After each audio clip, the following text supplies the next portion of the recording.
கோயம்புத்தூர்ல இருந்துகிட்டு social media open பண்ணா எங்க பார்த்தாலும் மைவி3 அப்படின்னு தான் வருது.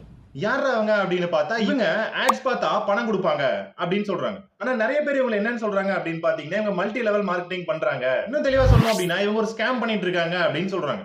சரி, இதை தெரிஞ்சுக்கணும்னா மல்டி லெவல் மார்க்கெட்டிங் அப்படின்னு என்னன்னு பார்ப்போம். இதுக்கு நம்ம யூடியூப் உதாரணமா எடுத்துப்போம். இப்போ என்னோட வீடியோ இருக்கு. என்னோட வீடியோ வேணும் உங்ககிட்ட என்ன சொல்றேன்னா இதை நீங்க ஷேர் பண்ணுங்க. ஷேர் பண்ணும்போது அவங்களையும் ஷேர் பண்ண சொல்லுங்க அப்படின்னு சொல்றேன். அப்படி நீங்க ஷேர் பண்ணிக்கிட்டே போகும்போது என்ன ஆகும் அப்படின்னு பாத்தீங்கன்னா இந்த வீடியோவோட வியூஸ் வந்து அதிகமாயிட்டே போகும். ஏன்னா நிறைய பேர் பாக்குறாங்கல்ல. அதுவே இந்த வீடியோ வந்து என் சைடுல இருந்து நீங்க பாத்தீங்க அப்படின்னா எனக்கு வந்துட்டு நிறைய வியூஸ் போக நிறைய ரெவன்யூ வந்துகிட்டே இருக்கு. இந்த ரெவன்யூ வச்சு நான் என்ன தரேன், இதெல்லாம் ஷேர் பண்ண ஸ்டார்டிங்ல இருந்து ஷேர் பண்ணவங்களுக்கு கிவ் அவே தந்துகிட்டே போறேன். என்னால இந்த கிவ் அவே எவ்வளவு நாள் தர முடியும் அப்படின்னு பாத்தீங்கன்னா அந்த கடைசியா ஒருத்தன் ஷேரை ஸ்டாப் பண்றான் பாத்தீங்களா, அது வரைக்கும் என்னால கிவ் அவே தந்துகிட்டே இருக்க முடியும். ஏன்னா அது வரைக்கும் எனக்கு ரெவன்யூ வந்துகிட்டு இருக்கு. அதுக்கப்புறம் இந்த வீடியோட வியூ ஸ்டாப் ஆயிரும், எனக்கு ரெவன்யூ வராது, உங்களுக்கு பணமும் தர மாட்டேன். இதுதான் எம்எல்எம். சரி, மல்டி லெவல் மார்க்கெட்டிங் இந்தியால பண்ணலாமா, இது அலௌடா அப்படின்னு கேட்டீங்கன்னா பண்ணலாம் அப்படின்னு சொல்றாங்க. மாதிரி நீங்க வீடியோஸ் எல்லாம் ஷேர் பண்றது கூட ஒரு மல்டி லெவல் மார்க்கெட்டிங் தான்.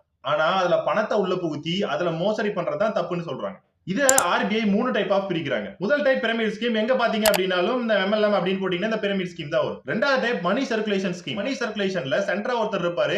அவர் வந்து பணம் இப்படி வாங்கிட்டு அப்படி கொடுப்பாரு, இப்படி வாங்கிட்டு மறுபடியும் அப்படி கொடுப்பாரு. இந்த மாதிரி வந்து மாத்தி மாத்தி விட்டுக்கிட்டே இருப்பார் பணத்தை. மூணாவது பான்ஜி ஸ்கீம் அப்படின்னு சொல்லுவாங்க. சார்ல்ஸ் பான்ஜி அப்படின்ற ஒருத்தர் தான் முதல்ல இந்த பஞ்சாயத்தை ஆரம்பிச்சு விட்டது. அதாவது 1920 காலகட்டத்திலேயே வந்து 30,000 பேர் ஏமாத்திருக்காரு. பான்ஜி ஸ்கீம் என்ன பண்ணும் அப்படின்னு பாத்தீங்கன்னா நீங்க பணம் கொடுத்தீங்க அப்படின்னா உங்களுக்கு டபுள் த ப்ராஃபிட் அப்படின்னு சொல்லுவாங்க. அதுக்கப்புறம் இன்னும் கொஞ்ச நாள் கழிச்சு அப்படியே 100% ப்ராஃபிட் அப்படின்னு சொல்லுவாங்க, 200% ப்ராஃபிட் அப்படின்னு சொல்லிட்டு இந்த மாதிரி ஏத்திக்கிட்டே போறது. ஆர்பிஐ என்ன சொல்றாங்க அப்படின்னு பாத்தீங்கன்னா நீங்க சும்மா இருந்துகிட்டே உங்களுக்கு அதிக உங்க பணத்தை மட்டுமே போட்டு அதிக ரிட்டர்ன்ஸ் வர மாதிரி உங்களுக்கு யாராவது சொன்னாங்கன்னா சந்தேகப்படுங்க அப்படின்னு சொல்றாங்க. அப்புறம் நம்ம வேற ஒரு வீடியோல பார்ப்போம். டாடா.